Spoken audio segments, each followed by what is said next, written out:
തന്നെ ഗോവയിൽ എത്തിയേക്കണേണ് നമ്മുടെ സെക്കൻഡ്. അതന്നെ അതിന് സ്ഥലം പറയുന്നത് ശ്രീലങ്കി. അപ്പൊ അവിടെ നമ്മൾ വെള്ളച്ചാട്ടത്തിന് വന്നിട്ടാണ്. വെള്ളച്ചാട്ടത്തിന്റെ പേര് സർവേലം വാട്ടർഫോൾ. അത് 2 സാധനങ്ങൾ അവിടെ ഉണ്ട്. അതിലെന്തോ ഉണക്കാരങ്ങൾ അവിടെ തന്നെ ഉണ്ട്. ഒന്ന് അമീന, മറ്റൊന്നത് ഷെഹനയാണ്. അമീന,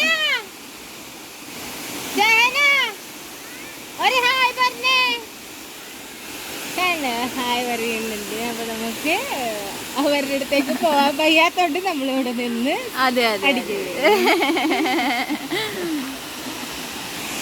അവരെല്ലാം കഴിപ്പം കഴിഞ്ഞിട്ട് വരുന്നത്.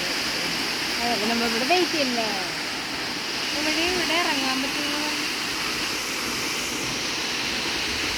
ഇത് വെള്ളം ബോട്ട് എത്തിയപ്പോൾ പോകാറുണ്ട്.